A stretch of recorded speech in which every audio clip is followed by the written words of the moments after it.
Your house is worth whatever it's worth, right? Whoever sells it. Wrong. I'm Charlie.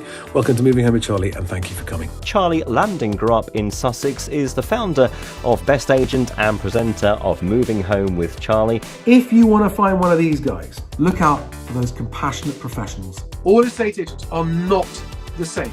So Charlie, what would be your advice for people interested in buying new builds right now? Don't overpay. Do buy, but don't overpay. That's why I say disregard the guff. Read into the numbers and look, and it's buried. The bad news is buried in the small print, okay? Good evening, everyone. Welcome to the Property Press Awards. They may or may not be telling the truth, but you should form your own view. Get out and view, get out and view, get out and view. You cannot be in a position to make offers and have the offers accepted if you're not viewing. So be out there viewing. Pay attention to the back of the class. If you've not been watching my videos, I did one just a couple of days ago. Disregard the guff, guys.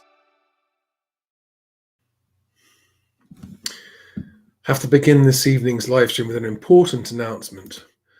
The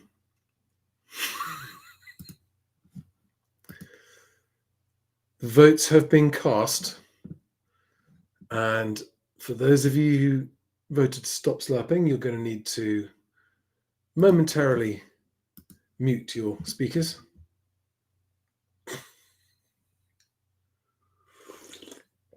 And I really have to. I'm not even making this up. It's super hot. My other half just made this for me and put it on my desk. And I like it really, really hot. So it lasts. It doesn't get cold too fast. It's amazing what an emotive topic it is. Anyway, that's that. Right. Okay, so this evening's video. Welcome, everyone. Good evening. Thank you for joining me this late at night. You might see how bloodshot my eyes are. Oh, I made the fatal mistake of having a nap earlier on. I was really tired and I've just woken up feeling really groggy, but I'd already scheduled the live stream. So here I am. Here I am. Who have we got with us this evening? Hi, Tina B, GGFR, Slurptastic. Mark Renato, hi there. Carlos, J Tour, thank you guys. Right, so this evening's video is, unlike the Wednesday workshop, this is a housing market update. And my goal here is to try to give anyone who is currently trying to move or thinking of moving or reconsidering their move, hi Naida, hi Fee, for any of you who are wondering what to do and wondering how the market affects it, I'm trying to provide a bit of interpretation of what's happening in the market there. Now, before we get into it, there's a lot to go to this evening, a lot happening, and actually a real struggle to keep up with it. Before we get into it, I would like to do a quick recap about my position as far as the housing market and house prices are concerned. Don't talk about house prices, Charlie, because that's just a distraction and doesn't affect anything. That's true.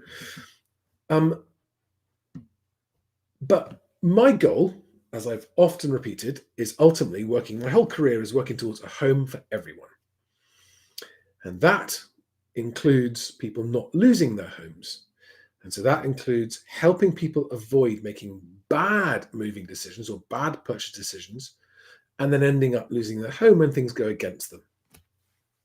And if you think things don't go against buyers, let me remind you that according to the Daily Telegraph, there are over 500,000 mortgage borrowers currently on standard variable rates, which they did not plan or expect to be on. And that means circumstances have not gone as they expected. And they've been unable to get onto a new fixed rate because they're not qualify or whatever the reason might be. That's 500,000 mortgage payers. It's 500,000 people for whom, even that part hasn't gone right. And when you've never bought a home before, you become understandably fixated on actually making the purchase.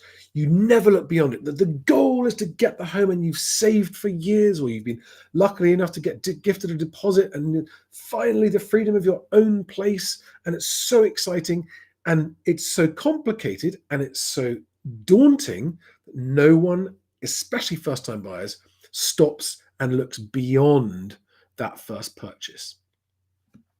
And that's why so many buyers end up buying badly in one way or another and buying themselves into some kind of nightmare. Now, this evening, I'm talking about the market. And what I mean by this is, if you're buying a home, and I'm only here to talk to home movers. I'm not here to talk about investors or developers or anyone that speculates or is in business making money out of the housing market.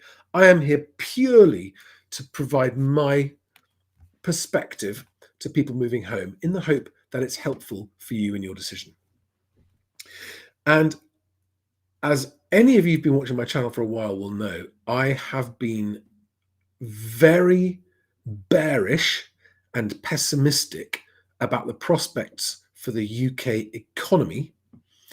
And I have been very, very vocal about that because I want people to be very cautious before buying.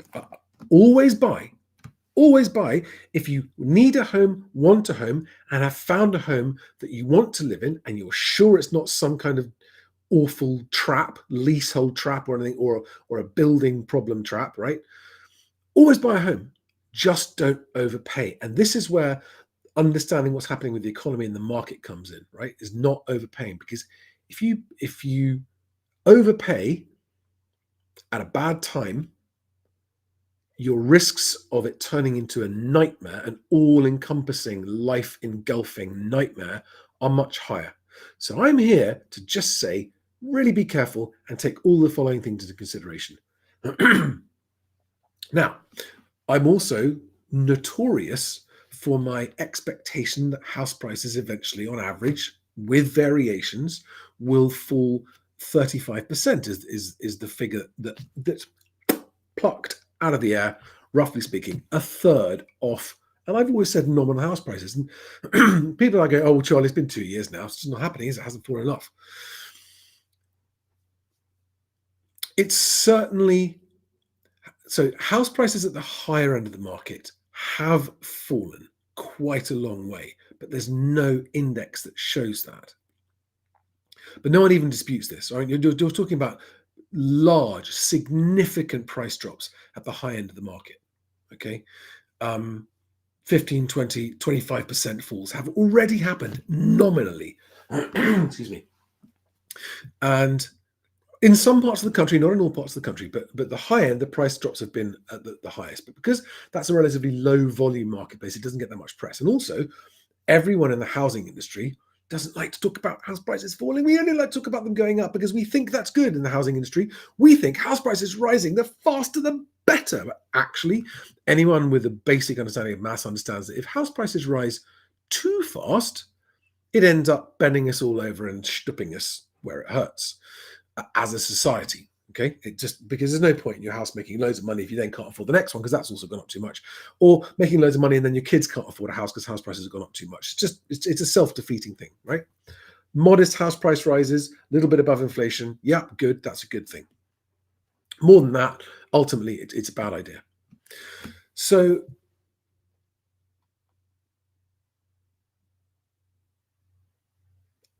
I'm still of the same opinion of what's going to happen to the economy and to house prices. It may well end up taking far longer than I guessed. And by the way, I was never confident on my timeline. I said peak to trough, probably, I'm guessing about 3 years. Well, we're 2 years in, and I could be wrong, guys. If I'm wrong, it's okay, because it doesn't matter. I'm talking generally about the whole market. I'm not talking about your particular house. I'm not talking about your sale or your purchase. I'm talking about the whole market. So nobody needs to take this personally and get upset and come at me and attack me about it, because, yeah, I could be wrong. And if I end up being wrong, and if when house prices have finished coming down, which I don't think they have yet, even though they've, like, the average indices are showing that they're kind of, and we're about to go into that with Zoops this evening, kind of not falling that much, there are lots of house places, as we'll see this evening, there are plenty of places where house prices have fallen, are falling, and stuff's getting harder to sell. And there's a lot more stock coming onto the market. So my observations exclude Scotland and Northern Ireland because I have no insight to those markets. My observations are always about the England and Wales market, because that's where my career has been involved with agents in England and Wales, actually a little bit in Scotland, but not at the moment. And that's where my data in Best Agent, on my website, Best Agent. Oh, it's behind that thing, you can't see it. That's where my data comes from as well, England and Wales. So what's happening? What I think is going to happen? In a nutshell, I think the economy is going to continue to get worse. The economy, by the way, keeps being revised down. GDP per head was revised down.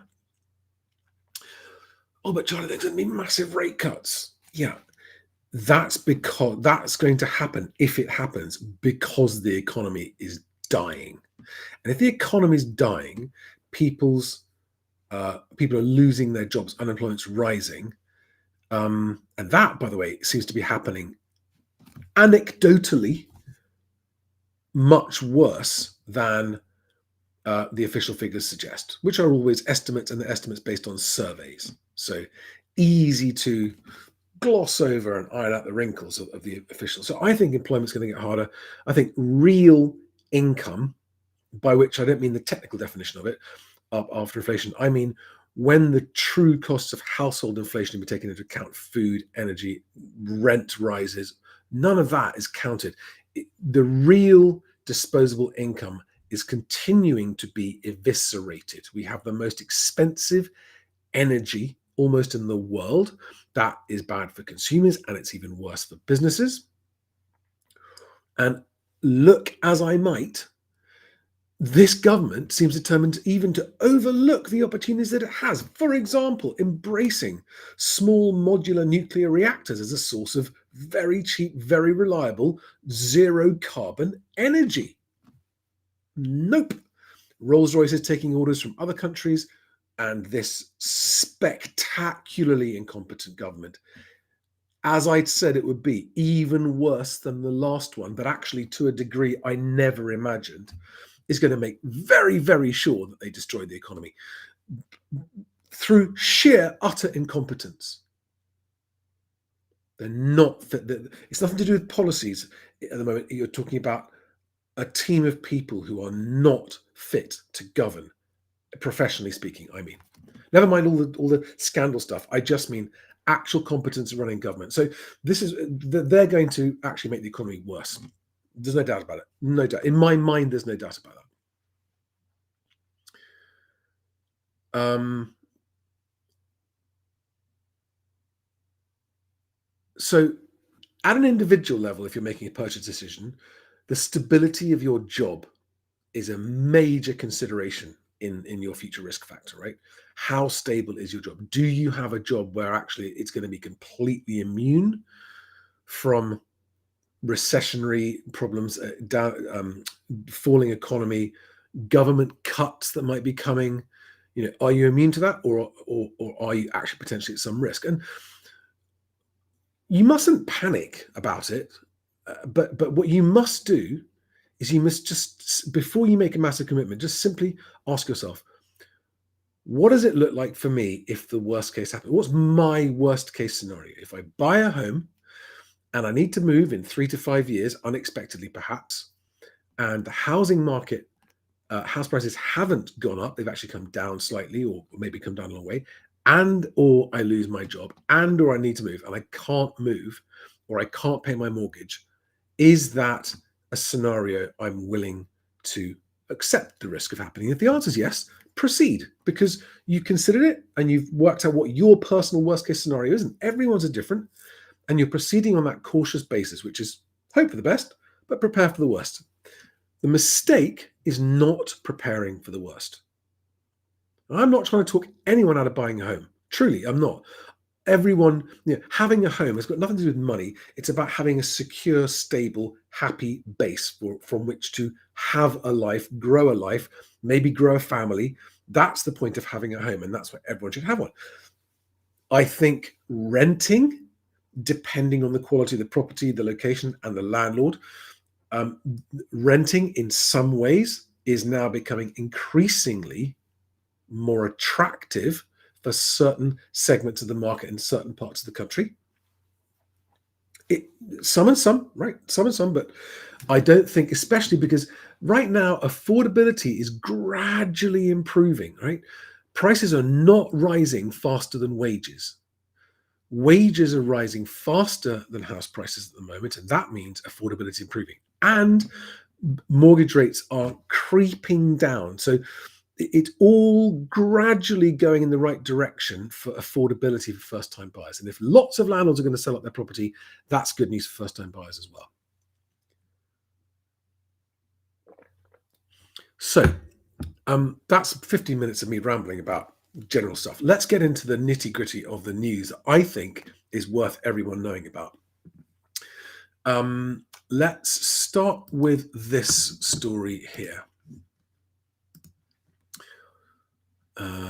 Where are we? One moment. There we go. So this story is a company that buys properties for cash, cheap. Like, it's a cheap cash. Hey, we'll buy a property quickly in 7 days or 14 days.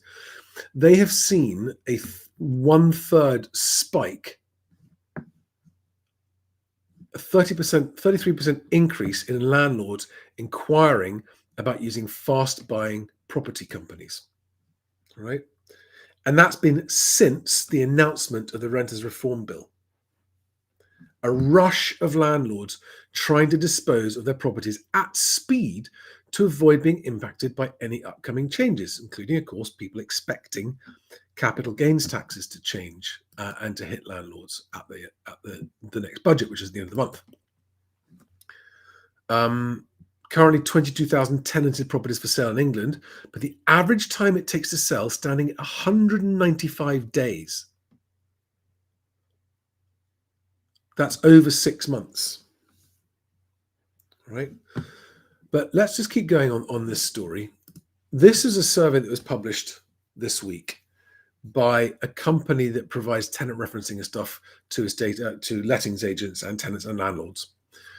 And they've just done a survey of 1,500 landlords and lettings agents. And it's the 7th year they've done this state of the market, but the private rent sector market. And they say it's the most negative and depressing one they've seen so far. So landlords are heading for the exit. A huge percent, so more than half of letting agents reported a decrease in the number of available properties. So this is letting agents saying, and 37% said a significant decrease. But almost half of landlords have already sold off some of their stock or are planning to do so the next year. Legislation is driving. When asked what's driving their desire to leave the market, more than half said incoming legislation, such as the Renters' Rights Bill, in particular the abolition of Section 21, was the primary reason. And for those of you who saw my video earlier today about shelter and homelessness, there is now a smoking gun that proves that these government policy changes are leading to an increase in homelessness. Right? This is just, I'm not saying that improvements aren't needed. They definitely are needed. But in having good intentions is not the same as delivering good results. And there's this bizarre phenomenon amongst government and charities that, well, we mean well, and we've all got a plan, and we've all looked at each other and nodded, and we've all ignored the fact that none of us have got any fucking idea how the private rented sector works, and we're going to ignore the people who work in the industry actually know it, because we're just going to go, no, they're all just greedy agents and landlords. They don't know what they're talking about. We know what we're talking about, even though we have no understanding of how the market works at all, and we've never worked in the property market. But let's lobby for policy changes that's going to make lots of people homeless. And then, by the way, this was started by the last government, right? So legislation is driving the landlord exodus, which is driving rents up, and which is driving homelessness up, and which is driving available stock levels down. And they are planning to double down on this legislation. And they're being told what's going to happen, and they're literally going, la, la, la, la, la, la, la, no, we're just going to stick to our plan because we're in government, so we must know what we're doing, or we mean well, and we're do-gooders. And of course, you've got uninitiated tenants who can't afford their rent or can't afford who are annoyed at their landlords going, yeah, beat up the landlords, and they might as well punch themselves in the face. They just don't want to understand, don't want to deal with this fact that if I want an affordable home to rent, it means there's going to need to be a landlord involved. Yeah, sorry. You see me getting carried away again like I did earlier today. We've also got EPC regulations heating up. So over half of landlords said that new rules around energy efficiency standards would be a reason for leaving the sector. And a fifth of those whose properties don't meet the minimum threshold said they aren't prepared to invest anything in upgrading their properties. So 20% of them are going to sell because of the EPCs. Yes, mortgage rates, increased arrears, and tax charges are also driving landlords to sell up. Tenants competing for few properties.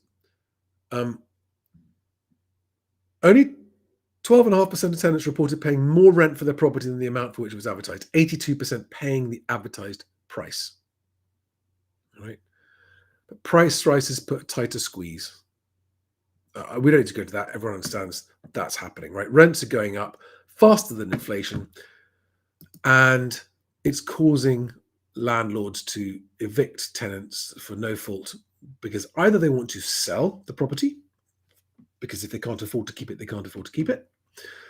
Or, in the worst cases, there are landlords who are evicting tenants in order to rent it out for higher rents to people that can afford it if their tenants can't afford it, which is a different and unpleasant factor. Okay, do we have any questions so far about this particular topic? Let's just have a look. Any interesting comments on here? Jay Tors, I qualified as a train driver today. With the way the economy is going, I encourage everyone to get into recession-proof jobs like this over the next 2 years before it's too late. Well done, Jay. I know someone who did that for exactly that reason as well. In a very highly paid job, very stable job. And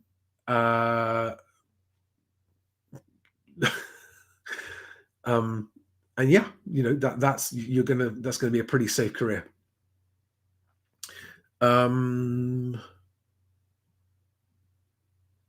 What else do we have here?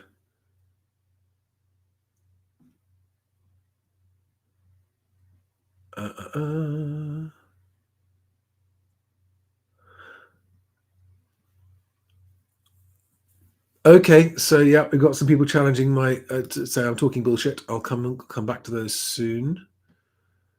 And yes, there is a story about I put a story out on X about pension funds investing in build to rent.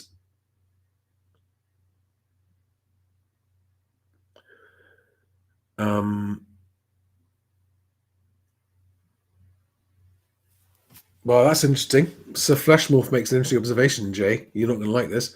Are train drivers really that safe? Seems like it should be automated pretty easily in the future. Yeah, that's true. The technology already exists, but I think pretty powerful unions are going to put up a lot of resistance to that for quite a long time. Right, let's get into Zoopla's. Okay, now let me just address Mr. Angry. TT says 25-30% drop compared to which period in the past? 10 years ago, 20 years ago? So this is whoever TT on YouTube. I don't recognize the name TT, so maybe you're new. That's what I think. I could be wrong. I'm okay with being wrong. Nothing happens when you're wrong. You're just saying this for clicks and likes. Nope. It's what I really think. It's what I really think. And I still think, I have a strong gut feeling that when this is all over, it may have taken a little longer than I thought, but it's going to be absolutely brutal. And if you want to factor in inflation, there's already been a pretty substantial real terms drop in house values, if not prices, plus the drop in house prices at the higher end. So it's basically, I called the top of the market. Everyone said I was mad. I called it in 2022, early 2022.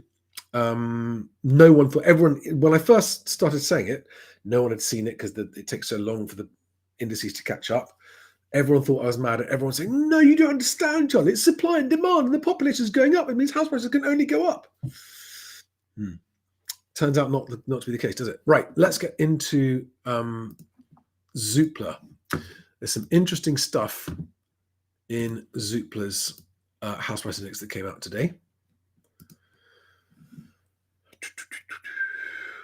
Where are we? Let's see if I can get it like this. No, like that.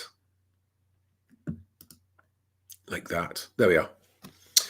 So Zoopla's house price index came out today. And I'll skip through this. I'm not just going to read out what's on screen, although a lot of you are listening to this on audio podcast. So key takeaways: lowest mortgage rates for 15 months. God, 15 years would be different. 15 months. So lowest mortgage rates in just over a year. Boost sales market activity. Yeah. Buyer demand and sales agreed up 25% since 2023. Now that sounds like, wow, that's a big jump. You got to remember 2023 was one of the lowest years for property transactions on record. Okay, so we're not back up to normal levels yet. We're still at below average transaction levels. But yes, activity is up. Sales agreed is up. That is good news. Doesn't include fall throughs, but it is good news. Buyers remain price sensitive. Quite right. Maybe my message is getting out there. Maybe, just maybe my message is getting out there and buyers are being more price sensitive, which will keep price rises in check.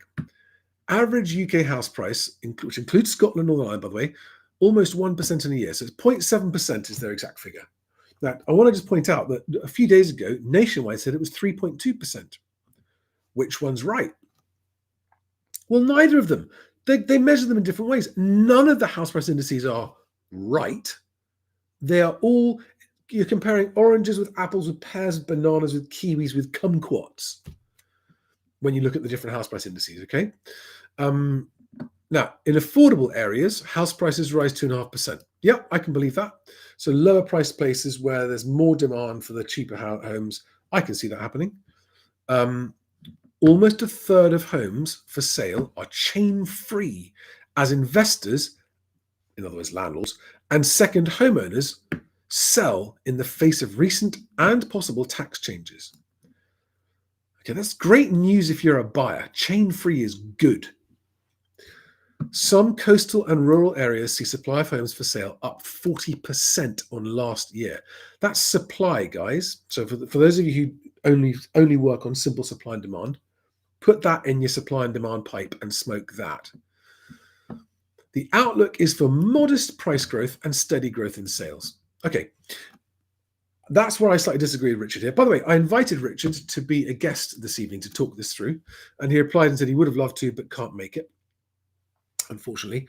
But I might have him on the show again soon. So Richard Donnell is the research director at Zoopla and is in charge of so he's part of the team that designed the original automatic valuation tool, which I don't like, and he's behind this the Zoopla house price index. And what I must credit Zoopla's house price index with is that they certainly have a larger sample size and go to greater lengths to come up with an accurate index than any of the others. Right? It's doesn't mean it's right. Doesn't mean I agree with it. I just think it's the least shit index out there. Although it's still of no use to an individual when they're talking about the national prices, as I will illustrate now. The average house price is 267,000. Now you see that I find that statement grating because it sounds so final. The average house price in the UK is dun, dun, dun, to the nearest £100. Right? No, it's just not, because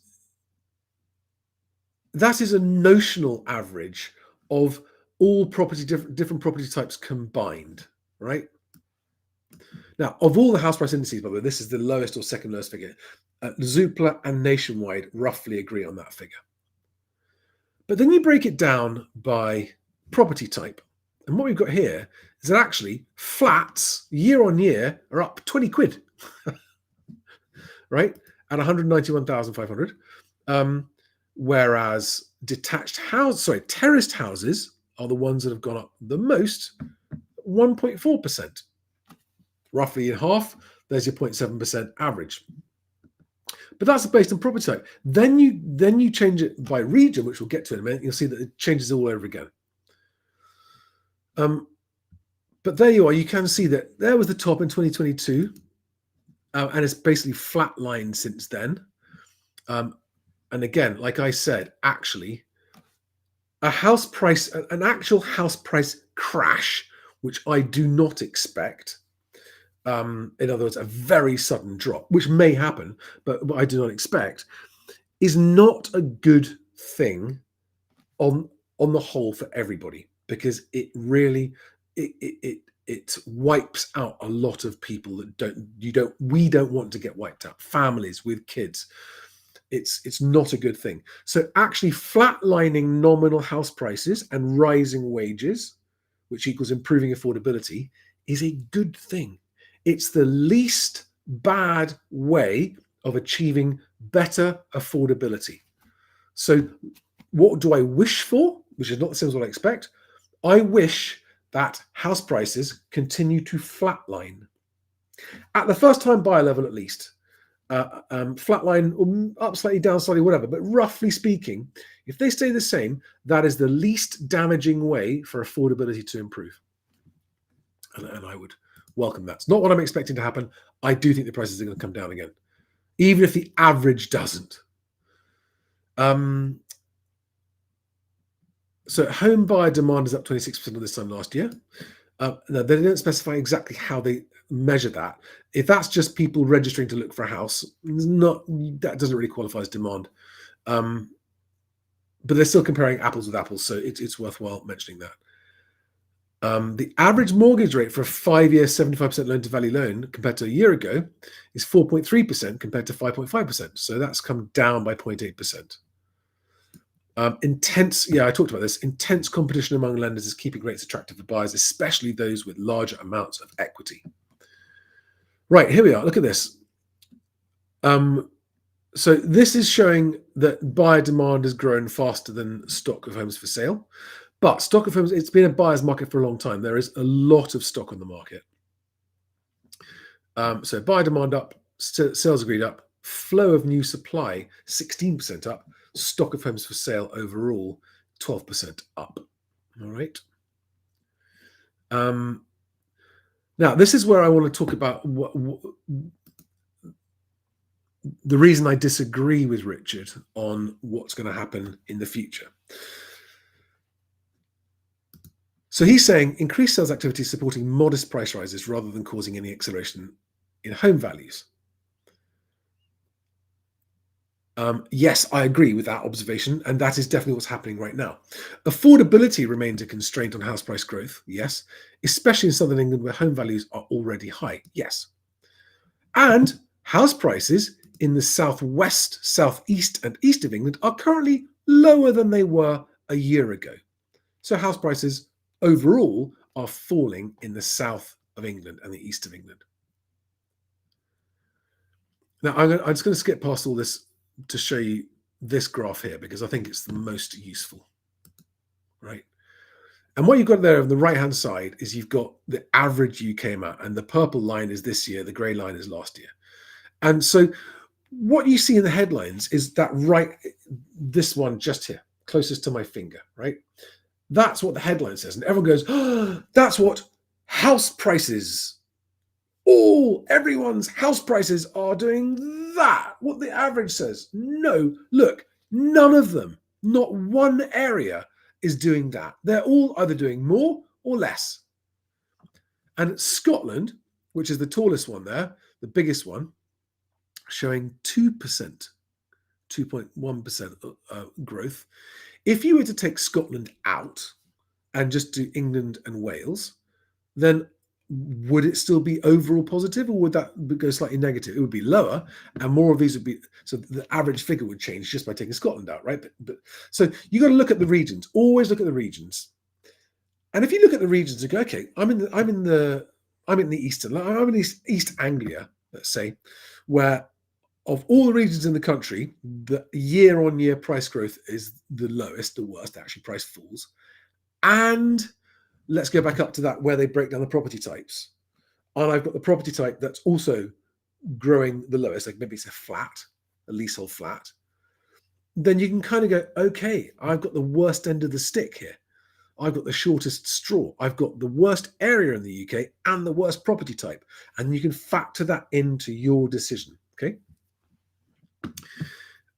There's a bit more to go on into. So more supply will keep price inflation in check.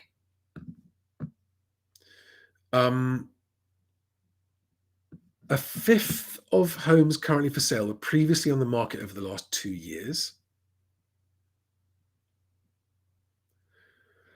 Have a look at this, guys. Have a look at it yourself. I think there's a link below. Go and have a look at it, and just from your own point of view. But look at this. Coastal and rural postal areas, including Truro, Torquay, Exeter, Bournemouth, Lincoln, and Norwich, have all seen available supply increase by over 40%, which is partly a result of tax changes. Annual house price growth is negative in these areas, with the rising supply keeping prices in check. Now, on top of this, what we know is that we can expect a lot more problems because more and more landlords are selling up. So supply is going to keep increasing. And this is the graph of listings, right? Listing status. So 13% are landlords selling a previously rented property. 18% have had a greater than 5% asking price cut. And remember, when people publish a price drop, that's the final option that they have to try and drum up interest in the sale of their property. Right? Published price cuts are where the bargains hide. So, you should be, and again, just disregard the asking price. The market determines the price, not the seller or the agent. But houses that have had their asking prices cut is a signal that the seller needs to sell. Doesn't mean they're definitely going to accept the offer you want to put in, but that's where to go looking. 20% were previously on the market in the last 2 years. That means they're being relisted. They haven't sold and they're relisted. Either they've fallen through or they just didn't sell. 22% have been on the market for more than 6 months. These are the ones. So stuff that's been on for a long time and has had an asking price cut. That's where you want, if you're looking for the best opportunities as a buyer, that's where you want to look. And then about a third are a chain-free listing. Now, one last thing here. House prices will continue to rise slowly. Again, that's a sweeping statement, which is not true because it kind of implies that the whole country's house prices are going to rise. But actually, in this report, it's already said that there are areas where prices are falling. There are parts of the country where they're falling, and there are property types where they're falling. So what I think they mean is, the overall average figure will continue to rise slowly. I am more bearish and negative and pessimistic about the economy than Richard is, and for that reason, I don't think they will. They might do for some time. There are a lot of moving parts, including the last piece of news I want to talk about today, which is that the Bank of England, old Mr. Bailey, told the Guardian in an article today that borrowing costs could fall if inflationary pressures continue to ease. Okay, that is not a profound statement. That is not even really news, is it? Borrowing costs could fall if inflationary pressures continue to ease. Yeah, we knew this already.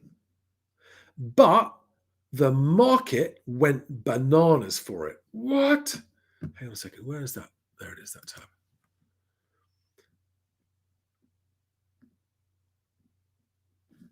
A bit more aggressive, right? The Bank of England told the Guardian it could become a bit more aggressive in cutting interest rates if inflation continues to cool. Well, the market went, they're going to slash rates. We're going back to zero. Way! The market has overreacted, in my view, massively. Because he also said, but if stuff kicks off in the Middle East badly enough and there's an oil price shock, then we won't be able to do that. Again, not newsworthy. This is so typical. I mean, the poor man barely has to open his mouth and people react. No matter what he says, they'll find one word. And most of the quotes in the headlines scene weren't a bit more aggressive. It was just aggressive. Bailey says rate cutting will be aggressive, or aggressive rate cuts coming, is how it was misinterpreted and misrepresented. But I find what's going on in the Middle East increasingly worrying, increasingly uncertain. They're on a real knife edge, and therefore it's impossible to predict what's going to happen from that point of view. Emmanuel Macron today has actually said that the EU could die. I mean, amazing. Because he's basically said, he's actually said what we've been saying all along, which is both China and America are massively outperforming Europe in terms of economic growth.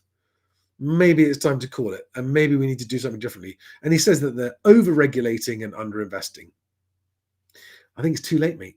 I think it's too late. It's too late. I think the European economy is absolutely stuffed as a whole. I mean, France and Germany are incredibly. I was talking to Stig about this evening, and Stiggy and I are going to be doing. Oh, by the way, for those of you who were watching last night's live stream, where I talked about the Stig and Charlie show, the Charlie and Stig show, that's going to be chargeable. Our first episode, which is going to be on the 16th of October, is going to be free. It's going to be the freebie to give everyone a taste of what's going to be coming. All right. So the first one, put in your diaries, it's going to be probably 10 p.m. on Wednesday, the 16th of October. Be the first.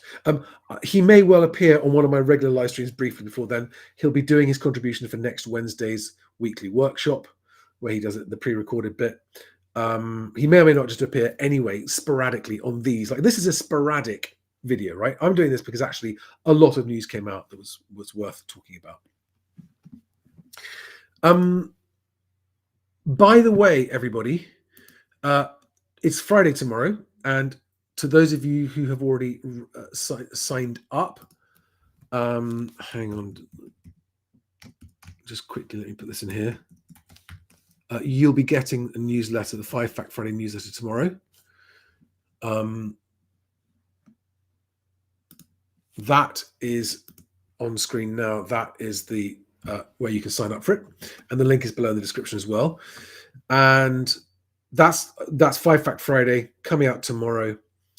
And I'm not promising anything, but there might also be an exclusive video included in the only with the 5 Fact Friday newsletter. Okay, so it's the newsletter will happen every week, come hell or high water. That's going to happen. No questions asked. That's a commitment. The Wednesday evening 8 p.m. show every week. That's a commitment. Friday newsletter. That's a commitment. Other stuff is sporadic. But there may be a newsletter only video that I do. It'll depend on a few things each week. But yeah, if you sign up for the newsletter, you'll get access to that exclusive video from me, because I want you all to sign up to my newsletter. I really do. It's the best and most reliable way to keep in touch with you. I promise never to spam anybody. I write the email myself. I click send myself. It is a personal email from me to you. It's full of stuff. I try to lay it out as easily to make it very easy to scan, read, and just pick up the bits you're interested in. I've got links to all of the sources, and the whole goal of it is to make sure that if you are moving home, you are always, just with that one email, you're up to date with everything you need to know that's happening in the moving market. All right. It's just basically, I watch the entire housing markets news and politics and economics and everything else, so that you don't have to. Okay. And I know a lot of you haven't got time to watch videos as well. So that's the purpose of the 5 Fact Friday newsletter. But when I can, I'm going to include a newsletter only video that will be embedded in the newsletter for everyone who's watched it. So please join my newsletter mailing list. It's personal from me to you every Friday. And I hope you'll enjoy it. Right, do we now have some other comments? Okay, I'm going to wrap this up quite soon. Comments or questions about what I've been saying, please. Let's just try and catch up. No, okay. I see. Sorry, I'm picking on this. Your life jacket first. Are you a sailor or are you a pilot? your life jacket first before you put everyone else on. Banks seem to keep printing. No, that's not true. They don't. They aren't. They haven't. The Bank of England stopped the money printing, the quantitative easing, in November 2022, I believe. I don't understand where this misunderstood assumption comes from. Oh, the banks just keep printing money. No. They stopped. They've been unprinting. They've been unprinting the money for a while.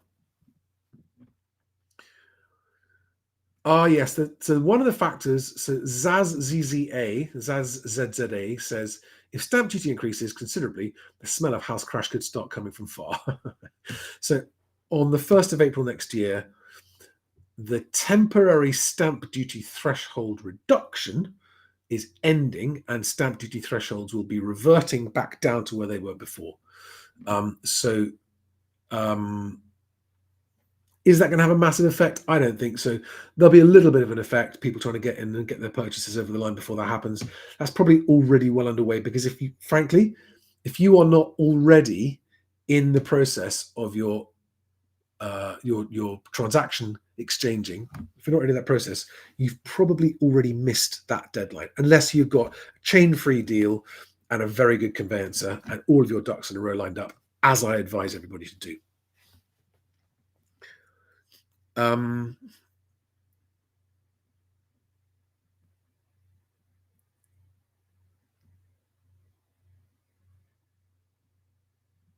Patricia, sterling didn't drop because Bailey said something. How do people buy this bullshit? Okay, fascinating. Thank you. Could you elaborate? Could you just put in a comment explaining why you think sterling dropped? I don't agree or disagree. I'm just interested in your view. Why do you think sterling dropped today if it wasn't because he said something? That's what Bloomberg reported as well. Oh, thank you, Sir Fleshmorph. You're quite right. I've missed that bit out. On X, you mentioned that cash buyers dropped 40% numbers. You haven't mentioned that here. What's the source? So the source is, I will find it for you. Here it is. Thank you. One day, when this channel's bigger with more viewers, by the way, you miserable bastards, last night, none of you clicked subscribe. And I was like, if you're not subscribed to the channel, please subscribe, because it really helps. I think, does everyone sit there watching going, yeah, he doesn't mean me. I do. I mean you. Yes, you. If you're a regular viewer of my channel and you're not subscribed, could you, please? Won't cost you anything. Really help me out. Shut up, Charlie, and show the thing.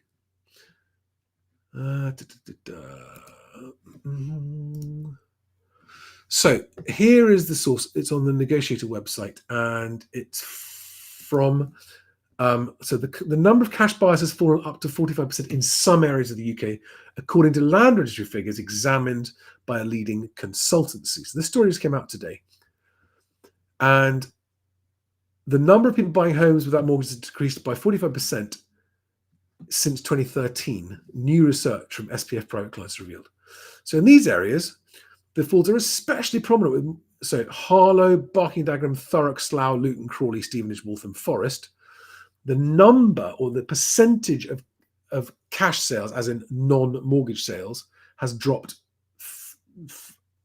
a long way, right?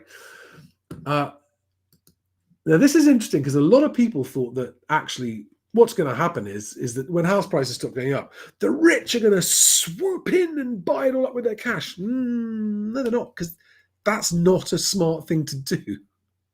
You don't want an illiquid, high-maintenance asset if you are cash rich.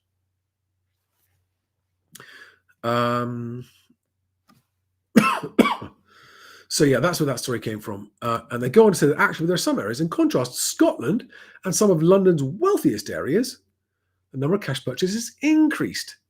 Inverclyde, Hart, Solihull, Redcar and Cleveland, City of Aberdeen, Kensington and Chelsea, Gateshead, of all places, and City of London, they've all had they've significant increases in cash buyers in that time.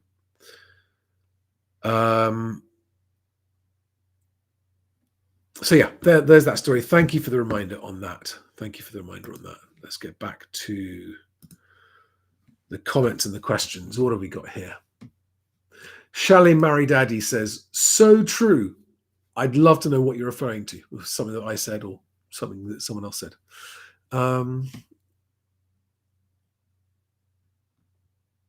Oh.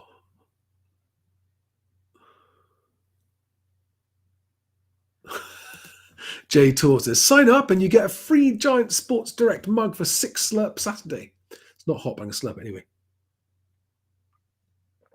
Basically, if you are one of the 0.01% that suffers from misophonia, whenever you see me pick it up, just mute it quickly. Just mute it. I don't want to upset you guys, but you're outnumbered. Sorry, it's a democracy here.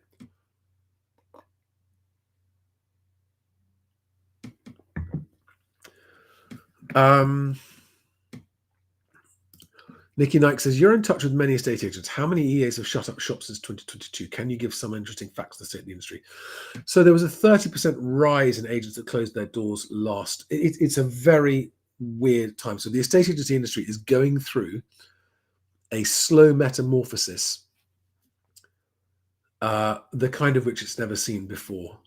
There's a real power shift happening. A lot's changing. I mean, we'll look back on this period as a time of great change in agency.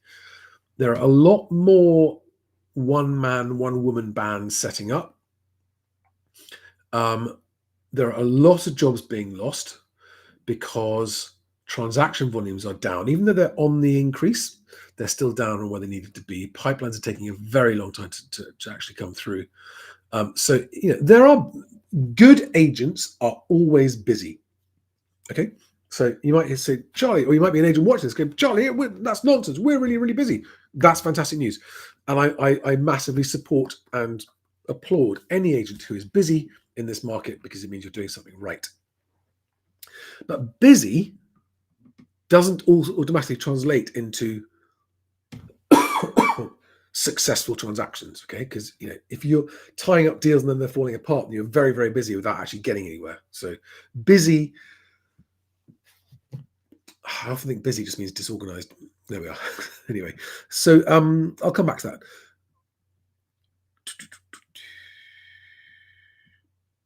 that. Patricia says, have another monetary rumble. The dollar is up. Carry trade. China and Japan economies toast.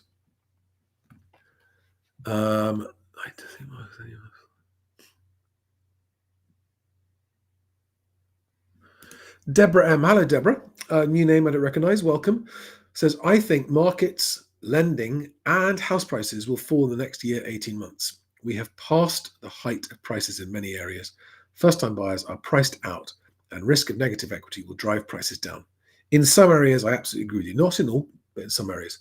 Definitely, that's going to happen more in the south than it does in the north. Yes, Tina B, land registry figures does mean lagged data. Absolutely.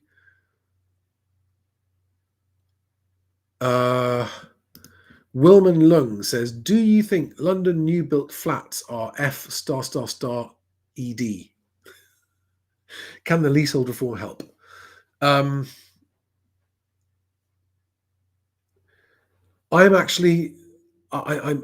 the forthcoming renters' rights bill and leasehold reform. I'm more optimistic about the leasehold reform than I am about the renters' rights bill. The renters' rights bill is well-intended, but poorly conceived, and is going to be poorly executed, and is going to make things worse for landlords and tenants and rent prices, and is stupid overall. And they're not listening to the industry, who knows what they're talking about, who want to improve the market as well. They're just going, no, you're a landlord, you're bad, I'm not listening to you, I'm a politician, I know better. But the leasehold reform, if what they've outlined they're going to do happens, and if they don't cock it up, then I'm optimistic about the effect that leasehold reform could have on leasehold flats in London.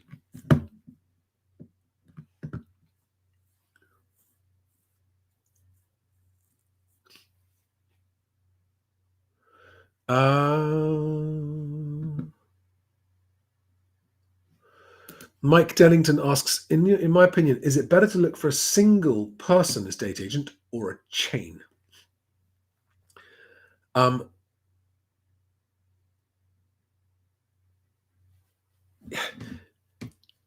it always comes down to the individual who is responsible for selling your home. Some of the very best agents I've ever known, like outstandingly good, professional, brilliant agents, work in large corporations. More towards the high end than the low end of the market, but companies like Hamptons, some of the best agents I've ever met work in Hamptons, Knight Frank and places like that. So it's never wise to generalize and say big better than small, or small better than big, or whatever, right? Because amongst the individual estate agents, you've got the same spectrum where some of them are outstandingly good. Even though they're a one-person operation, they know their market, they know the job, and they get clients' properties sold within the required time frame at the best price the market has to offer. How do you know they've done that? Because they got competing offers. But you also get absolute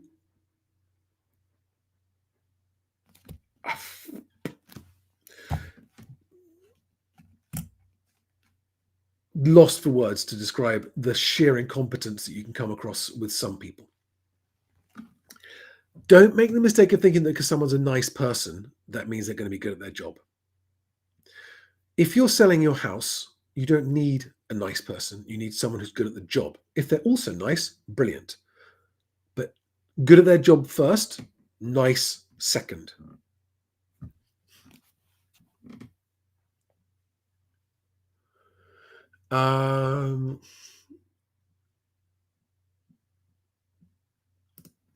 John Kay says, what are you expecting to see in the forthcoming budget that will have a significant impact on the housing market, Charlie?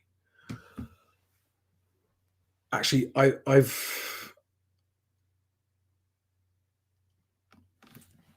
every time I ask myself this question, I sort of shudder and go, oh God, it's going to be awful. It's just going to be awful.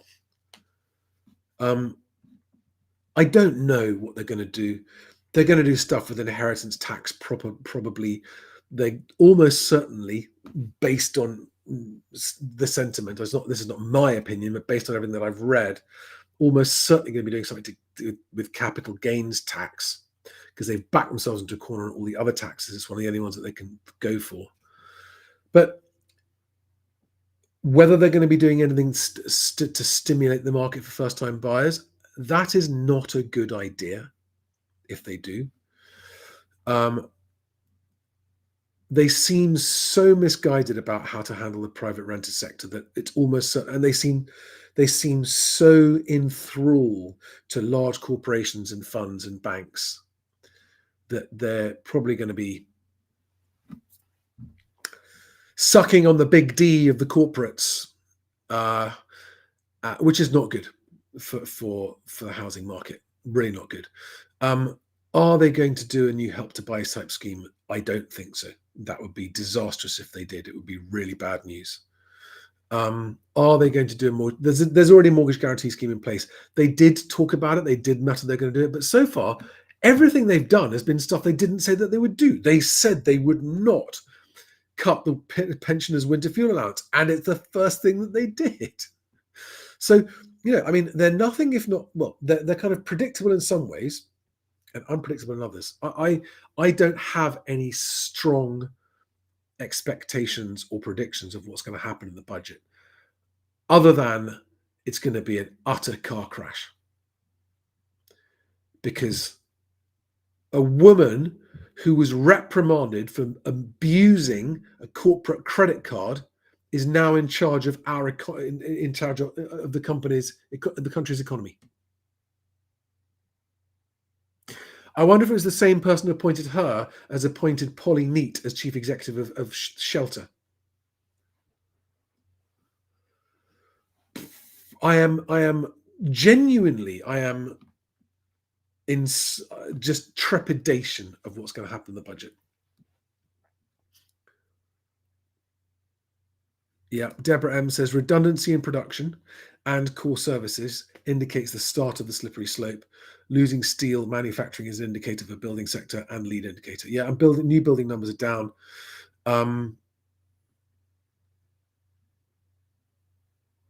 Just reading through comments.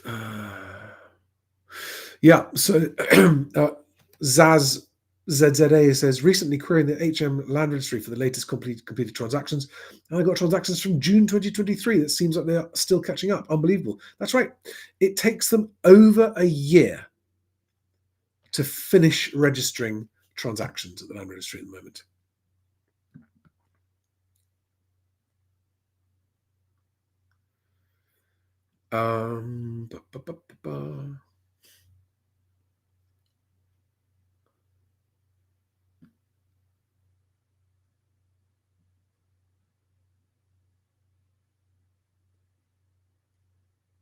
What have we got?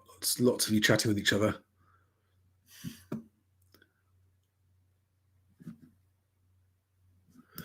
Cool Dude 1995 says, first time buyer, got an offer accepted, but the next door house has just sold for 100 grand more, even though it's identical. Historic sold prices on the street suggested next door price as well. Did I spot a bargain? I mean, congratulations. Well done. Maybe you're right place, right time. Got a seller situation. What this proves, I mean, if they are actually identical, I mean, you know, they're I mean, unless they're brand new built, they're never identical. If they've been lived in, there's always changes. But yeah, it may well be that you've got an absolute bargain. I can't answer that without knowing a lot more information. But it may be that there are, despite that they are physically identical, that there are other problems, or other differences between them. But well done, congratulations.